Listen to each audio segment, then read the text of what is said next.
नमस्कार। सिंपली सियासत में आज बात उत्तर प्रदेश की। उत्तर प्रदेश में पिछले कुछ दिनों से कई सवाल पूछे जा रहे हैं, कई सवाल पूछ रहे हैं।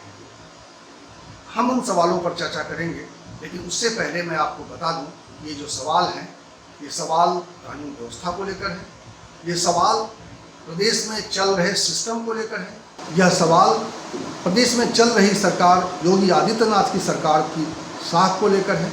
ये सवाल पूछे जा रहे हैं पब्लिक की ओर से, आम लोगों की ओर से। ये सवाल पूछे जा रहे हैं अधिकारियों की ओर से जो यहाँ पे काम कर चुके हैं, और ये सवाल पूछे जा रहे हैं सुप्रीम कोर्ट की ओर से। तो इन सभी सवालों पर चर्चा ज़रूरी है और मैं अपनी बातचीत को इन्हीं 3 बिंदुओं पर केंद्रित रखूँगा। पहला सवाल जिस पर मैं चर्चा करना चाहता हूँ वह सवाल है गाज़ियाबाद में एक पत्रकार की हत्या का सवाल। एक पत्रकार अपनी भांजी की छेड़खानी के खिलाफ थाने में जाता है, वो मामला दर्ज कराता है और सोहदे उससे इतने नाराज़ हो जाते हैं उसको गोली मार देते हैं। सरेराह एक पत्रकार को गोली मार दी जाती है, और जिस वक्त पत्रकार को विक्रम जोशी को गोली मारी जाती है उस वक्त उनके साथ में उनकी 2 बेटियां थीं। स्कूटर से जा रहे हैं, आप तस्वीर में देख सकते हैं कि किस तरीके से ये घटना को अंजाम दिया गया, किस तरीके से सोहदों ने विक्रम जोशी को घेर कर मार डाला। उनको गोली मारी गई, उनको अस्पताल ले जाया गया, वहाँ उनका इलाज चल रहा था और उनकी मौत हो जाती है। लेकिन सवाल यहीं ख़त्म नहीं हो जाते हैं, सवाल सिस्टम पे भी है और सवाल समाज पे भी है। तो ये गंभीर सवाल है कि ये साहस कहाँ से आता है, ये हिम्मत कहाँ से आती है आम लोगों को जो शिकायत करते हैं, थाने में जाके इंसाफ मांगते हैं, उनको घेरने के लिए, उनके खिलाफ इस तरह का बदला लेने के लिए, उनके खिलाफ इस तरह की कार्रवाई करने के लिए ये हिम्मत कहाँ से आती है। सवाल ये है, और आज कानून और व्यवस्था को लेकर, स्थानीय पुलिस को लेकर ये सवाल गंभीर है। ये गंभीर प्रश्न है जो पब्लिक की ओर से आ रही है और इसको लेकर सोशल मीडिया पर ढेर सारे सवाल पूछे जा रहे हैं। और अब मैं जिन सवाल की चर्चा करने जा रहा हूँ, अब मैं जिस पर बात करने जा रहा हूँ वह सवाल इससे भी गंभीर है। वह सवाल है एक प्रदेश के पूर्व IAS अधिकारी का, और वो लगातार सोशल मीडिया पर सवाल उठा रहे हैं। सोशल मीडिया पर उन्होंने एक वीडियो डाला है। पहले मैं चाहता हूं कि आप वो वीडियो देख लीजिए जिसमें उन्होंने कुछ सवाल पूछे हैं। कानपुर के बिकरू गांव में 2 दांत अपराधी विकास दुबे ने अपने साथियों के साथ मिलकर 8 पुलिसकर्मियों की निर्मम हत्या की थी। 2 पुलिसकर्मी अस्पताल में मारे गए थे, 10 मारे गए। उनका परिवार आज सरकार से न्याय की अपेक्षा करता है। उस गैंग का एक महत्वपूर्ण साथी जो उस कांड से एक दिन पूर्व विकास दुबे से मिलता है, उसको पैसा देता है, असलहा देता है, उसको कारतूस देता है, उसको भगाने में 3 गाड़ियां देता है, मदद करता है उसको पूरा अमला बचाने में लगा हुआ है। जय वाजपेयी में कैसा क्या है कि सारा अमला उसको बचा रहा है। सबको पता है जय वाजपेयी के संबंध। एक महत्वपूर्ण नौकरशाह जो अपर मुख्य सचिव गृह के पद पर तैनात है, अवनीश अवस्थी जी, उनके जय वाजपेयी से सीधे संबंध, पारिवारिक संबंध सबको पता है। उनके निजी कार्यक्रमों में वो जाता रहा, क्या वो बचा रहे हैं उसको? मेरा कहने का मतलब यह है कि जय वाजपेयी बिना किसी संरक्षण के बच नहीं सकता। आज तक उसके खिलाफ FIR दर्ज नहीं हुई, उसको गिरफ्तार नहीं किया गया। प्रेस नोट जारी हुआ है, मुझे भरोसा नहीं है उस पर। FIR की कॉपी उपलब्ध नहीं है। किन धाराओं में दर्ज हुई FIR?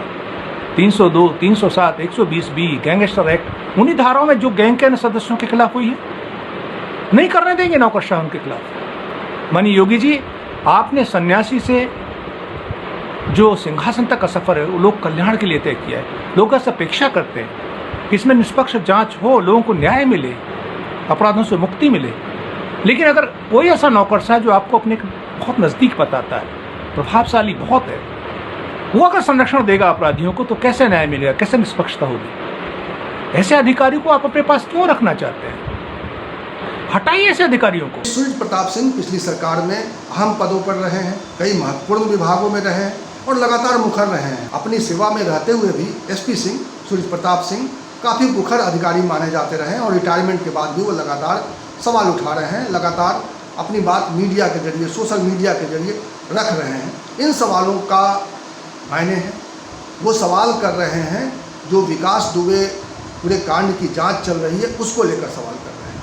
वो एक अधिकारी का नाम ले रहे हैं, बाकायदा जो अधिकारी बहुत ही प्रमुख पद पर तैनात है, मुख्य गृह सचिव हैं, वो ऐसे व्यक्ति पर ये सवाल कर रहे हैं कि उनका उस कांड के साथ जुड़ा हुआ एक व्यक्ति के साथ निजी रिश्ता है, और अगर वो अपने पद पे बने रहते हैं, अगर वो इस पद पे कायम रहते हैं, तो ये जांच जो चल रही है, जो SIT की जांच चल रही है और जो जुडिशियल इंक्वायरी चल रही है, इसको प्रभावित कर सकते हैं। तो जाहिर है कि ये सवाल, उनका ये सवाल भी बेहद गंभीर है। और अब हम बात करते हैं सुप्रीम कोर्ट की। सुप्रीम कोर्ट ने भी इस बारे में सरकार पर कई गंभीर प्रश्न उठाए। विकास दुबे जो एक अपराधी था, जो एक मामले में सजा याफ्ता था, उसको उम्र कैद की सज़ा हुई थी, उसके ऊपर 64 मुकदमे थे, और इसके बावजूद उसको पैरोल मिल जाना सुप्रीम कोर्ट के लिए चिंता का विषय है। सुप्रीम कोर्ट ने इस पर चिंता जताई है और हैरानी जताई है। सुप्रीम कोर्ट ने कहा है कि किसी व्यक्ति के ऊपर 64 मुकदमे हों और उसको पैरोल मिल जाता है, ये कैसे संभव है? ये सिस्टम पर चोट है। सुप्रीम कोर्ट ने और भी कई गंभीर सवाल उठाए हैं और आज भी उस मामले में सुनवाई है, और मुमकिन है कि थोड़ी देर बाद, कुछ समय बाद ही वह उस बारे में सुप्रीम कोर्ट का कोई फैसला आएगा, क्योंकि सुप्रीम कोर्ट ने इस बात पर हैरानी जताई थी कि 64 मामलों का आरोपी कैसे पैरोल पा जाता है।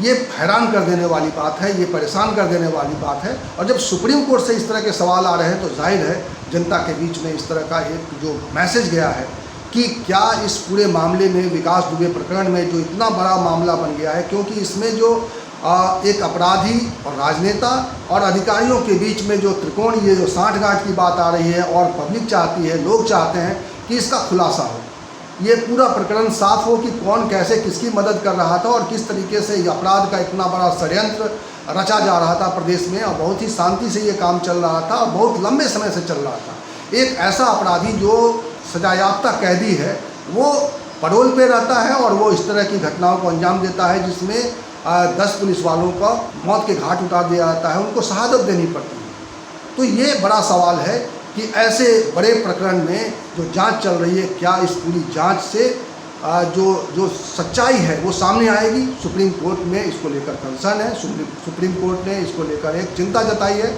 और सुप्रीम कोर्ट ने कहा है, प्रदेश सरकार को निर्देश दिया है कि इसकी जांच में सुप्रीम कोर्ट के रिटायर्ड जज को इन्वॉल्व किया जाए।